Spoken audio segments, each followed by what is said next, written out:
Om Shanti. Good morning. कैसे हैं सभी?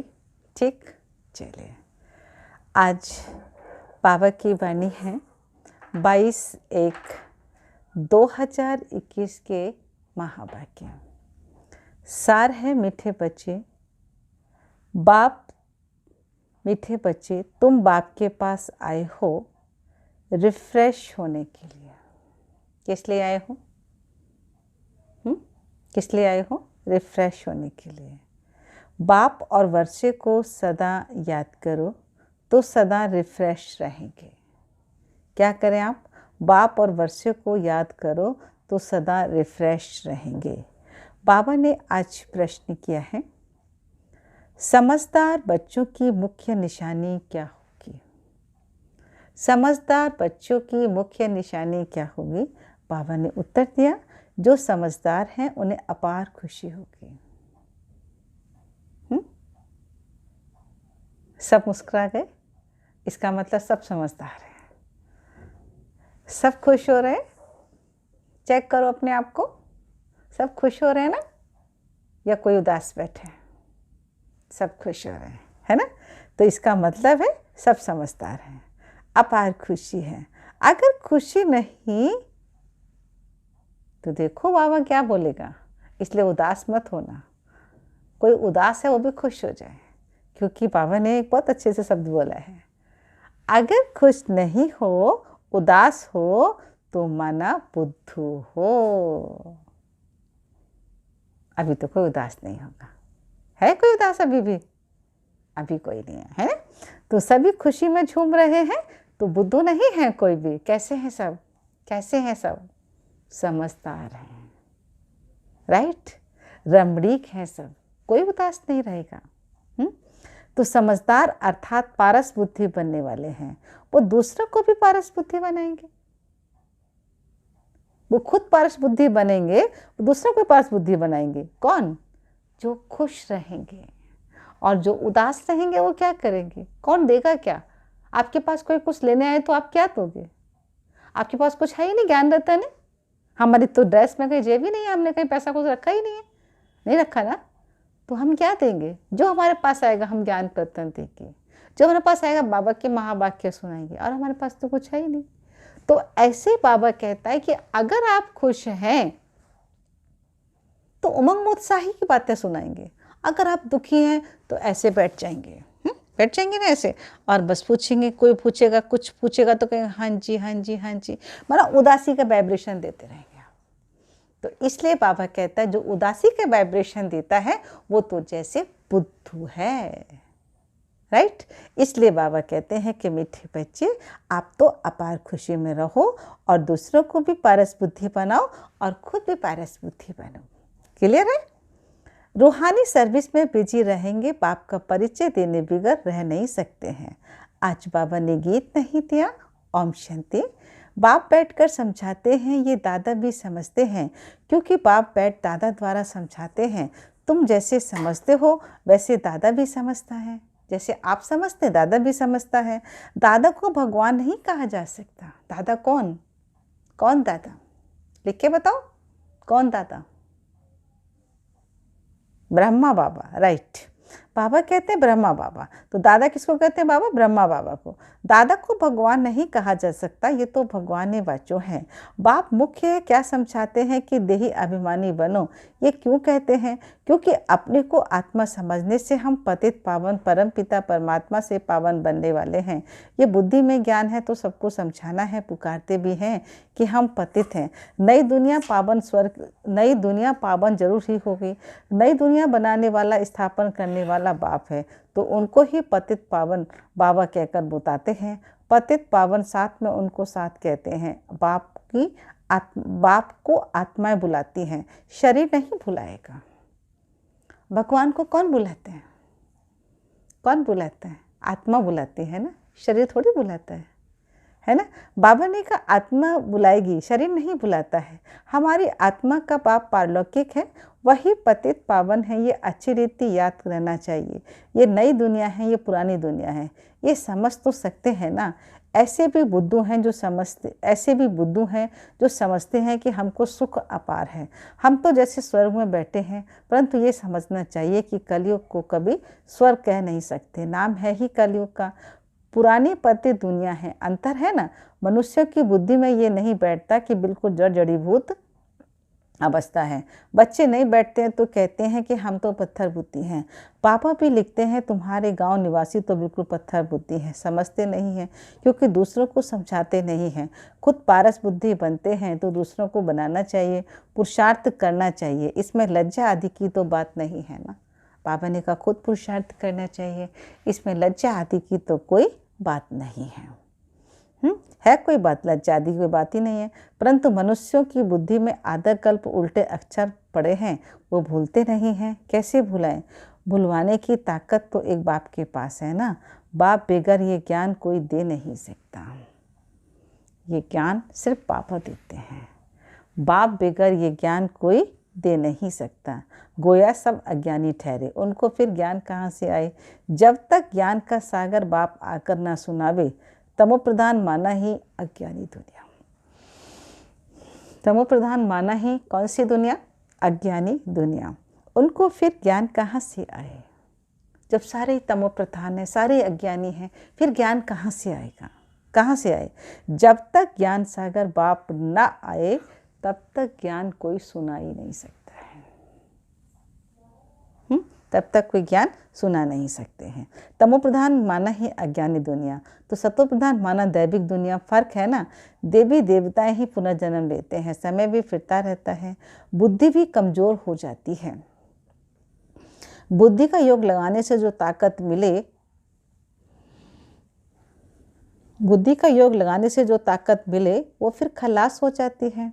अभी तुमको बाप समझाते हैं कि तुम कितना रिफ्रेश होते हो। अभी तुमको बाप समझाते हैं कि तुम आकर कितना रिफ्रेश बनते हो। तुम रिफ्रेश थे और विश्राम में थे, तो बाप लिखते हैं ना, बच्चों आकर रिफ्रेश भी हो जाओ। आकर क्या करो बच्चों? रिफ्रेश हो जाओ। रिफ्रेश होने के बाद सतयुग में विश्रामपुरी में जाते हैं, तो वहाँ तुमको बहुत विश्राम मिलता है। वहाँ सुख शांति संपत्ति आदि सब कुछ तुमको मिलता है। वहाँ पर सुख शांति संपत्ति आपको सब कुछ मिलता है। तो बाबा के पास आते हैं रिफ्रेश होने के लिए, विश्राम पाने। रिफ्रेश भी शिव बाबा करते हैं, विश्राम भी बाबा के पास लेते हैं। तो विश्राम माना शांत। थक कर विश्रामी होते हैं ना, कोई कहाँ तो कोई कहाँ जाते हैं विश्राम पाने के लिए। लोग रिलैक्स करने के लिए कहाँ कहाँ जाते हैं ना रिलैक्स करने के लिए। उसमें तो रिफ्रेशमेंट की बात ही नहीं है। यहाँ तुमको बाबा रोज़ समझाता है कि तुम यहाँ आकर रोज़ रिफ्रेश हो जाओ। बाबा आता है, बाबा आकर के आपको बताता है कि रोज़ आप रिफ्रेश हो जाओ। याद करने से तुम तमो प्रधान से सतो प्रधान बनते हो, और सतो प्रधान बनने के लिए तुम यहाँ आते हो। उसके लिए आपको क्या पुरुषार्थ करना है? अपने मीठे मीठे बच्चे, अपने मीठे मीठे पापा को याद करो। 18 तारीख की मुरली में बाबा ने कहा था ना कि अब माहौल ऐसा आ गया है, आपको योग की भट्टियाँ करनी है, योग का प्रोग्राम करना है, और ऑफिशियली तौर से माना ऑफिस तरह से आपको एक बार माउंट आबू भी जाना चाहिए। बताया था ना पापा ने। बाबा कहता है वहाँ आत्मा रिफ्रेश हो जाती है। क्यों हो जाती है? क्योंकि वहाँ चारों तरफ जिधर देखते हो तो बाबा ही बाबा नज़र आता है। आप मनमोहिनी में जाओ, आप शांति वन में जाओ, ग्लोबल में जाओ, ऊपर ज्ञान सरोवर में जाओ, पांडा भवन में जाओ, आप जहाँ भी जाओ बाबा ही बाबा होता है। और बाबा के रूहानी बच्चे होते हैं, चारों तरफ रूहानियत का माहौल होता है। तो क्या होता है? आपकी मजबूत स्थिति का किला बन जाता है। राइट? क्या बन जाता है? आपकी मजबूत स्थिति का किला बन जाता है। इसलिए बाबा कहते हैं कि मीठे बच्चे, आपको योग के प्रोग्राम के साथ साथ एक आध बार माउंट आबू भी, मधुबन भी जाना चाहिए। बाबा आगे कहते हैं कि सतो प्रधान बनने के लिए तुम यहाँ आते हो, तो तुम्हें एक पुरुषार्थ करना है ना, अपने मीठे मीठे बाप को याद करना है। बच्चे तो आप सब मीठे मीठे हो ना, अपने मीठे मीठे बाप को याद करना है। बाप ने सारी शिक्षा तो दी है ना, ये सृष्टि चक्र कैसे फिरता है, तुमको विश्राम कैसे मिलता है, और कोई भी ये बातें नहीं जानते हैं तो उन्हों को समझाना चाहिए कि ताकि वो तुम जैसा रिफ़्रेश हो जाए। अपना फ़र्ज ही ये है, सबको पैगाम देना है, अविनाशी रिफ़्रेश होना है, अविनाशी विश्राम पाना है। सबको ये पैगाम दो, यही याद दिलाना है कि बाप को और वर्षे को याद करो। आप खुद भी ये बात याद करो। बाबा हमको ये बात बिल्कुल अंडरलाइन करवा रहा है कि आप खुद भी ये बात याद रखो कि आपको बाबा को याद करना है, वर्षे को याद करना है। ठीक है, और आपको दूसरों को भी याद करानी है, खुद को भी याद करना है, दूसरों को भी कराना है। तो बहुत सहज बात है ना। बेहद का बाप स्वर्ग रचते हैं, स्वर्ग का वर्षा देते हैं। तो अभी तुम संगम युग पर हो ना। माया के श्राप और बाप के वर्षे को तुम जानते हो। जब माया रावण का श्राप मिलता है तो पवित्रता भी खत्म और सुख शांति भी खत्म हो जाता है। जब माया का श्राप मिलता है ना, आपकी प्योरिटी खत्म तो सुख शांति खत्म। क्योंकि बड़ी सिंपल सी बात है कि जो पवित्रता को अपनाते हैं वो क्या करते हैं, वो सुख और शांति उनके आंगन में खेलते हैं, और जो अपवित्रता को अपनाते हैं उनके आंगन में क्या, दुख और अशांति है। आगे पापा ने कहा कि पवित्रता तो खत्म, सुख शांति भी खत्म है, धन भी खत्म हो जाता है। तो कैसे धीरे धीरे खत्म होता है ये भी बाप ने समझाया। कितने जन्म लगते हैं। दुख धाम में कोई विश्राम थोड़े ही होता है, दुख धाम में कोई रेस्ट टाइम नहीं होता है। सुख धाम में विश्राम मनुष्यों को कितना भक्ति कितना थकाती है। तो जन जन्मांतर भक्ति थका देती है, कंगाल कर देती है। तो ये भी अब तुमको बाप समझाते हैं कि नए नए आते हैं तो कितना समझाया जाता है। हर एक बात मनुष्य पर बहुत सोच समझ कर करते हैं। बाबा ने कहा हर एक बात क्या करते हैं, मनुष्य सोच समझ कर करते हैं, समझते हैं कहाँ जादू ना हो। अरे तुम कहते हो जादूगर, तो मैं भी कहता हूँ जादूगर, परंतु क्या है, मैं भी कहता हूँ जादूगर और तुम भी कहते हो जादूगर। परंतु बाबा कहता है कि बेटे बच्चे, मैं कोई जादूगर नहीं हूँ। कहता है ना बाबा, मैं कोई जादूगर नहीं हूँ। मैं कोई जादू की छड़ी नहीं घुमाता आपके ऊपर, घुमाता हूँ? अब सोचो बैठ कर के आप, क्या बाबा आपके ऊपर कोई जादू की छड़ी घुमाता है? नहीं घुमाता। बाबा आपको पति से पावन बनाता है, और इतना सहज रीति से बनाता है कि हम बच्चों को पता भी नहीं चलता और हम पत्थर से पारस बन जाते हैं। जब हम पत्थर से पारस बन जाते हैं तो हमको ऐसा जादू जैसा लगता है। इसलिए हम कहते हैं कि बाबा आकर के हमको जादूगरी सिखा रहा है। बाबा कहते हैं आप दृष्टि दो। बाबा क्या कहते हैं, आप दृष्टि दो। अब बहुत सारे भाई बहन दृष्टि देने को जादू कहते हैं कि ये बहनें तो आँखों में आँखें डालकर ना जादू कर रहे हैं, अपना बना रहे हैं। लेकिन बाबा कहते हैं आँखों से तो हम परमात्मा शक्ति देते हैं, हम किसी को कोई जादू नहीं करते। जो जादू करते हैं परमात्मा शक्ति करती है, या हम करते हैं? बोलो, अगर हम करते होते तो हमारे जो मिलने जुलने वाले हैं, हमारे परिवार वाले हैं, सारे बाबा के बच्चे होते या नहीं होते? क्योंकि हमारा एक शुभ भावना, शुभ कामना है कि हमारा पूरा का पूरा परिवार बाबा का बच्चा है। राइट? हमारे जो काके, मामे, चाचे, नाने, दादे, फूफे जो भी हैं, हम चाहते हैं सब बाबा के बन जाए।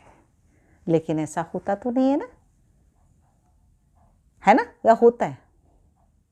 तो बाबा वही आज समझा रहे हैं कि मीठे बच्चे, ये जादू तो हो जाता है, लेकिन बाबा क्या कहते हैं कि ये जादू कोई मैं नहीं करता हूँ, या पापा नहीं करते, या हम बच्चे नहीं करते हैं, नहीं करते ना हम लोग। इसलिए बाबा कहते हैं हर एक बात पर सोच समझ कर करते हैं, समझते हैं कहाँ जादू ना हो। अरे तुम कहते हो जादूगर हो, तो मैं भी कहता हूँ जादूगर हैं, परंतु जादू कोई वो नहीं जो भेड़ बकरी आदि बना देंगे। वो जादू नहीं करते हैं। कौन सा जादू कि आप लकड़ी घुमाओगे या छड़ी घुमाओगे तो भेड़ जो है इंसान बन जाएगा, बकरी इंसान बन जाएगा, कोई भिखारी राजा बन जाएगा, कोई कंगाल मालामाल हो जाएगा, है ना, कोई पत्थर की बिल्डिंग, कोई महल बन जाएगी। ऐसा जादू बाबा कभी नहीं दिखाता।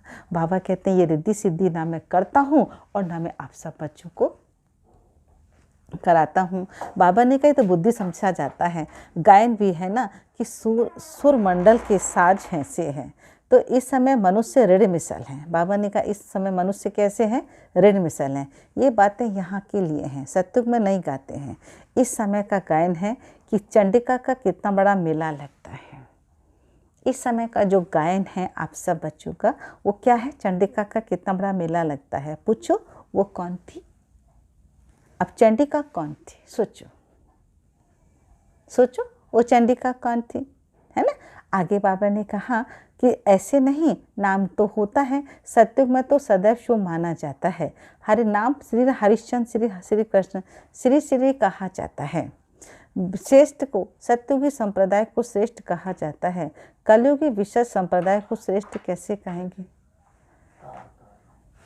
कहेंगे श्री माना श्रेष्ठ को, सत्युगी संप्रदाय को श्रेष्ठ कहा जाता है। कलयुगी विशेष संप्रदाय को श्रेष्ठ कैसे कहेंगे, श्री माना श्रेष्ठ।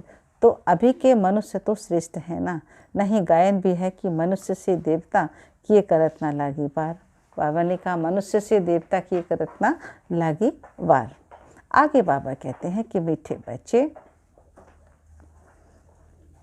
आगे बाबा कहते हैं कि इस समय का जो गायन है वो चंडिका का कितना मेला लगता है। पूछो वो कौन है, कहेंगे देवी हैं। अब ऐसा नाम तो यहाँ होता नहीं। सत्युग में तो सदैव शुभ नाम होता है। श्री राम श्री कृष्ण कहा जाता है। श्रेष्ठ को, सत्युगी संप्रदाय को श्रेष्ठ कहा जाता है। कलयुगी विनाश संप्रदाय को श्रेष्ठ कैसे कहेंगे, तो श्री माना श्रेष्ठ। बाबा कहते हैं श्री माना श्रेष्ठ। अभी के मनुष्य तो श्रेष्ठ है नहीं। गायन भी है कि मनुष्य से देवता किए करत न लागी वार, क्योंकि 5 विकारों में जाते हैं ना। बाबा कहते हैं जाते कैसे हैं, 5 विकारों में। रावण राज्य में सब मनुष्य ही मनुष्य हैं, वहाँ है देवताएं। उनका डीटी वर्ल्ड है, उनको ह्यूमन वर्ल्ड कहा जाता है। डीटी वर्ल्ड के दिन कहा जाता है ह्यूमन वर्ल्ड को, रात कहा जाता है, दिन सोचने को कहा जाता है, रात अज्ञान अंधेरे को कहा जाता है। बाबा ने कहा रात किसको कहा जाता है, अज्ञान अंधेरे को। इस फर्क से तुम जानते हो कि तुम समझते हो कि पहले कुछ भी नहीं जानते थे, अभी सब बातें बुद्धि में हैं। ऋषि मुनियों से पूछते हैं, रचयिता रचना के आदि मध्य अंत को जानते हैं, तो वो नीति नीति कर गए हैं। बाबा ने कहा दुनिया में लोगों से पूछो, ऋषि मुनि से, कि आप आगे आगे क्या जानते थे, आप क्या जानते थे आगे आगे। लेकिन वो क्या कह देते हैं, हम आगे कुछ नहीं जानते, वो तो नीति नीति कहते हैं। नीति नीति माना आगे हम कुछ नहीं जानते हैं। अभी तुम समझते हो कि हम पहले भी नास्तिक थे, बेहद के बाप को नहीं जानते हैं। वो है असल अविनाशी बाबा, आत्माओं का बाबा। तुम जानते हो कि हम इस बेहद के बाप के बने हैं जो कभी जलते नहीं हैं। यहाँ तो सब जलते हैं, रावण को भी जलाते हैं, शरीर है ना, तो फिर भी आत्मा को कभी कोई जला नहीं सकता है। तो बच्चों को बाप ये गुप्त ज्ञान सुनाते हैं। जो बाप के पास है ये आत्मा का गुप्त ज्ञान है। आत्मा भी गुप्त है, आत्मा इस बुक के द्वारा बोलती है। इसलिए बाप कहते हैं बच्चे देह अभिमानी मत बनो। बाबा गुप्त पुरुषार्थ कराते हैं, गुप्त बातें बताते हैं। इसलिए बाबा कहते हैं मीठे बच्चे देह अभिमानी मत बनो, आत्म अभिमानी बनो, नहीं तो ऐसे उल्टे बन जाएंगे। अपने को आत्मा भूल जाते हैं। बाबा कहते हैं बार बार आप याद करो। क्या याद करो, अपने को आत्मा समझो। ड्रामा के राज को भी अच्छी रीति समझना है। ड्रामा में जो नोद है वो हूबहू रिपीट होता है, ये किसको पता नहीं। ड्रामा अनुसार सेकंड बाय सेकंड कैसे चलता है, ये नॉलेज बुद्धि में है। आसमान का कोई भी पार नहीं पा सकते, धरती का पा सकते हैं। आकाश सूक्ष्म है, स्थूल धरती है, कई चीज़ों को पा नहीं सकते। जबकि कहते भी हैं आकाश ही आकाश है, पाताल ही पाताल है। तो शास्त्रों में सुना है ना, तो ऊपर में आकर देखते हैं, वहाँ भी मनुष्य बसाने की कोशिश करते हैं। दुनिया बसाई तो बहुत है ना। भारत में सिर्फ एक ही देवी देव धर्म था और खंड आदि नहीं था। भारत में सिर्फ एक ही देवी और एक ही देवता धर्म था और खंड आदि नहीं था। फिर कितना बसाया है, तुम विचार करो। भारत के कितने थोड़े टुकड़े देवताओं में होते हैं, भारत के भी कितने थोड़े टुकड़े में देवताएं होते हैं। माना भारत कितना बड़ा है, लेकिन कितने छोटे से टुकड़े में देवता रहते हैं। यमुना का कंठा होता है, दिल्ली परिस्तान थी, अब इसको कब्रिस्तान कहा जाता है। बाबा ने कहा अब क्या कहा जाता है इसको? कब्रिस्तान। जहाँ अकाले मृत्यु होती नहीं है, अमर लोक को परिस्तान कहा जाता है। वहाँ बहुत नेचुरल ब्यूटी होती है। भारत में वास्तव में परिस्तान रहते हैं, ये लक्ष्मी नारायण परिस्तान के मालिक है ना। बाबा आकर के इस कब्रिस्तान को क्या बना रहा है? परिस्तान बना रहा है। और लक्ष्मी नारायण कौन है? कौन है? परिस्तान के मालिक हैं। तो कितने शोभामान हैं, सतो प्रधान हैं। तो सतो प्रधान को नेचुरल ब्यूटी थी, आत्मा भी चमकती रहती है। बच्चों को दिखाया था कि कृष्ण का जन्म कैसे होता है। बाबा बच्चों को दिखाते हैं कृष्ण का जन्म कैसे होता है। सारे कमरे में जैसे प्रकाश ही प्रकाश फैल जाता है, चमत्कार हो जाता है। तो बाप बच्चों को बैठकर समझाते हैं कि अभी तुम परिस्तान में जाने के लिए पुरुषार्थ कर रहे हो, नंबरवार तो जरूर चाहिए। एक जैसे सब हो नहीं सकते। विचार किया जाता है कि इतनी छोटी सी आत्मा में इतना बड़ा पार्ट बजाते हैं। शरीर से आत्मा निकल जाती है, शरीर का क्या हाल होता है। सारी दुनिया के एक्टर्स वही पार्ट बजाते हैं जो अनादि बना हुआ है। सारे दुनिया के पार्ट बजाते हैं, शरीर से आत्मा निकल जाती है तो शरीर का क्या हाल हो जाता है। सारी दुनिया के एक्टर्स वही पार्ट बजाते हैं जो अनादि बना हुआ है। ये सृष्टि भी अनादि है, उसमें हर एक का पार्ट भी अनादि है। उनको तुम वंडरफुल तब कहते हैं जबकि जानते हैं ये सृष्टि रूपी झाड़ है। बाप कितना अच्छी रीति समझाते हैं ड्रामा में, फिर भी इसके लिए जितना समय है उतना समझने में समय लेते हैं। बाबा ने कहा बुद्धि में फ़र्क है, आत्मा मन बुद्धि सहित है ना, तो कितना फ़र्क रहता है। बच्चों को मालूम पड़ता है कि हमको स्कॉलरशिप लेने की, तो दिल में अंदर खुशी होनी चाहिए। यहाँ भी अंदर आने से ये मेरे सामने खड़ा है, तो आती है तो ज़रूर खुशी होगी। अभी तुम जानते हो ये बनने के लिए यहाँ पढ़ने आए हैं, नहीं तो कभी कोई आ नहीं सकता। ये एम ऑब्जेक्ट है हमारा। क्या है ये? हमारा एम ऑब्जेक्ट है। ऐसा कोई स्कूल कहाँ भी नहीं होगा जहाँ दूसरे जन्म होंगे। एम ऑब्जेक्ट देख सकेंगे। तुम देख रहे हो स्वर्ग के मालिक हैं, हम ही बनने वाले हैं। हम अभी संगम युग पर हैं तो उस राजाई के हैं ना, उस राजाई के हैं, इस बीच में जा रहे हैं। खिबैया बाप भी है तो निराकार बोट भी निराकार है। माना बाप भी निराकार है तो हमारी बोट भी निराकार है। बाबा ने कहा आत्मा और परमात्मा है, निराकार है। बोट को खींचकर परमधाम में लेकर जाते हैं। इनकारपोरेटर बाप है, इनकारपोरेटर बच्चों को ले जाता है, तो बाप ही बच्चों को साथ में ले जाएगा। निराकार बाप है, निराकार दुनिया में लेकर जा रहा है, तो बाप ही बच्चों को साथ ले जाएंगे। चक्र पूरा होता है, फिर हूबहू रिपीट करना है। एक से छोड़कर दूसरा लेंगे, छोटा बनकर फिर बड़ा बनेंगे। जैसे आम की गुठली को ज़मीन में डाल देते हैं। बाबा ने क्या कहा? जैसे आम की गुठली को ज़मीन में डाल देते हैं तो उनमें फिर आम निकल आएंगे। यह तो हद का झाड़ है, ये मनुष्य रूपी झाड़ है, इनको बैठ झाड़ कहा जाता है। सत्युग से लेकर कलयुग तक सब पाठ बजाते रहते हैं। बाबा ने कहा सत्युग से लेकर कलयुग तक क्या करते हैं? क्या करते हैं? सब पाठ बजाते रहते हैं। अविनाशी आत्मा 84 के चक्र का पाठ बजाती है। लक्ष्मी नारायण तो अब है नहीं, चक्र लगाए अब फिर ये बनते हैं। कहेंगे ये लक्ष्मी नारायण थे, फिर उनका लास्ट जन्म ब्रह्मा सरस्वती जी हैं, तो अभी उनको वापस जरूर जाना है। स्वर्ग में इतने आदमी थे नहीं, ना इस्लामी थे ना बौद्धी थे, कोई भी धर्म वाले एक्टर नहीं थे सिवाय देवी देवताओं के। ये समझ की कोई नहीं है। समझदार को टाइटल मिलना चाहिए। जितना जो पढ़ता है उतना ऊंचा पुरुषार्थ वो पाता है।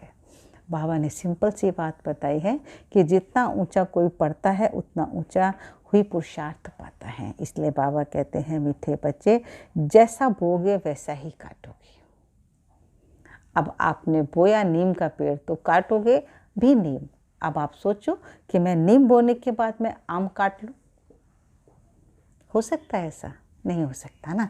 इसलिए बाबा कहते हैं कि आप अपने कर्म के अंदर जितनी सत्व प्रधानता लाएंगे आपको उतना ही सत्व प्रधानता आपको प्राप्ति होगी।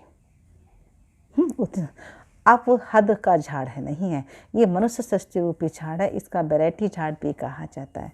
सत्युग से लेकर कलयुग तक सब पाठ बजाते रहते हैं। अविनाशी आत्मा 84 के चक्र का पाठ बजाती है।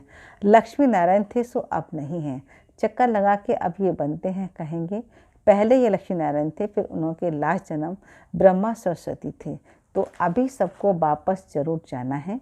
स्वर्ग में तो इतने आदमी थे नहीं, ना कि इस्लामी थे ना बौद्धि थे। बाबा ने कहा स्वर्ग में तो इतने आदमी थे ही नहीं, ना इस्लामी थे, कोई भी धर्म वाले एक्टर्स नहीं थे सिवाय देवी और देवताओं के। कौन थे वहाँ पर? सिर्फ देवी और देवता, है ना। ये समझ की कोई नहीं है, समझदार को टाइटल मिलना चाहिए। जितना जो पढ़ता है नंबरवार पुरुषार्थ पद पाता है, तो तुम बच्चों को यहाँ आने से ये एम ऑब्जेक्ट देख खुशी होनी चाहिए। खुशी का तो पारावार नहीं, पाठशाला व स्कूल हो तो ऐसा है, इतना गुप्त है पर ज़बरदस्त पाठशाला है, कितनी बड़ी पढ़ाई है, उतना बड़ा कॉलेज है, फिर वहाँ का फैसिलिटीज़ मिलती हैं। आत्मा को पढ़ना है, फिर चाहे सोने का तख्त पर हो चाहे लकड़ी के तख्त पर। बच्चों को कितनी खुशी रहनी चाहिए, क्योंकि शिव भगवान है बच्चों को कितनी खुशी रहनी चाहिए। किस बात की? कि हमको भगवान पढ़ाने के लिए आ रहा है ना, शिव भगवान है बच्चों। तो पहले नंबर में ये विश्व का प्रिंस है। बच्चों को अब पता पड़ा है कि कल्प कल्प आकर बाबा अपना परिचय दे रहे हैं। मैं इनमें प्रवेश कर तुम बच्चों को पढ़ा रहा हूँ। मैं क्या कर रहा हूँ? इनमें प्रवेश करके मैं तुम बच्चों को पढ़ा रहा हूँ। देवताओं से ज्ञान थोड़ा ही होगा, ज्ञान से देवता बन गए हैं, फिर पढ़ाई की दरकार नहीं है। इसमें विशाल बुद्धि चाहिए समझने के लिए। अच्छा है ना। बाबा कहते हैं पहले नंबर में ये प्रिंस प्रिंसेस हैं। बच्चों को अब पता पड़ा है कि कल्प कल्प आप आकर अपना परिचय देते हैं और इनमें प्रवेश कर तुम बच्चों को मैं पढ़ा रहा हूँ। देवताओं में ये ज्ञान थोड़े ही है, ज्ञान से देवता बन गए हैं, पढ़ाई की दरकार नहीं है। इसमें बड़ी विशाल बुद्धि चाहिए, बड़ी समझने की आदत चाहिए। अच्छा, मीठे मीठे सिक्खी लदे बच्चों प्रति माता पिता बाप दादा का याद प्यार और गुड मॉर्निंग। रूहानी बाप की रूहानी बच्चों को नमस्ते। रूहानी बच्चों की रूहानी माता पिता बाप दादा को नमस्ते नमस्ते नमस्ते। ओम शांति, ओम शांति, ओम शांति। तो आज धारणा के लिए मुख्य सार बाबा ने दिया। आप सब टाइप कीजिए, अपना अपना पॉइंट टाइप कीजिएगा, ठीक है। बाकी धारणा के लिए मुख्य सार आप सुना देते हैं, क्योंकि बाबा बोले पहला पॉइंट धारणा के लिए मुख्य सार है, इस पतित दुनिया का बुद्धि से संन्यास कर पुरानी देह और देह के संबंधियों को भूल अपनी बुद्धि बाप और स्वर्ग की तरफ लगानी है। ठीक है। इस पतित दुनिया का बुद्धि से संन्यास कर पुरानी देह और देह के संबंधियों को भूल अपनी बुद्धि बाबा की ओर स्वर्ग में लगानी है। सेकंड पॉइंट बाबा ने दिया, अविनाशी विश्राम का अनुभव करने के लिए बाप और वर्षे की स्मृति में रहना है। अविनाशी विश्राम का अनुभव करने के लिए बाप और वर्षे की स्मृति में रहना है। सबको बाप का पैगाम देकर रिफ्रेश करना है। सबको बाप का पैगाम देकर रिफ्रेश करना है। रूहानी सर्विस में लज्जा नहीं करनी है, बिल्कुल भी लज्जा नहीं करनी है। बाबा ने वरदान दिया, सदा बाप के सम्मुख रहे खुशी का अनुभव करने वाले। सदा बाप के सम्मुख रहे खुशी का अनुभव करने वाले अथक आलस्य रहित भव। अथक और आलस्य रहित भाव। अथक और आलस्य रहित भाव। इसका बाबा ने स्पष्टीकरण दिया, कोई भी प्रकार के संस्कार या स्वभाव को परिवर्तन करने में दिल शिकस्त होना या अलबेलापन आना भी थकना है। दिल शिकस्त होना या अलबेलापन आना माना ये भी क्या है? एक थकना है। इसमें अथक बनो। अथक का अर्थ है इसमें आलस्य ना हो। तो बच्चे ऐसे आलस्य रहित हैं, वे सदा बाप के सम्मुख रहते हैं और खुशी का अनुभव करते हैं। उनके मन में कभी दुख की लहर आ नहीं सकती, इसलिए सदा सम्मुख रहो और खुशी का अनुभव करते रहो। आज बाबा ने स्लोगन दिया है, सिद्धि स्वरूप बनने के लिए हर संकल्प में पुण्य और बोल की दुआएं जमा करते चलो। सिद्धि स्वरूप बनने के लिए हर संकल्प में पुण्य और बोल में दुआएं जमा करते चलो। ओम शांति। आज बाबा की वाणी है 22/1/2021 के महावाक्य। सार है मीठे बच्चे, तुम बाप के पास आए हो रिफ्रेश होने। बाप और वर्षे को सदा याद करो तो सदा रिफ्रेश रहेंगे। बाबा ने आज प्रश्न किया, समझदार बच्चों की मुख्य निशानी क्या होगी? बाबा ने उत्तर दिया, जो समझदार हैं उन्हें अपार खुशी होगी, अगर खुशी नहीं तो बुद्धू हैं। समझदार अर्थात पारस बुद्धि बनने वाले और दूसरों को भी पारस बुद्धि बनाएंगे।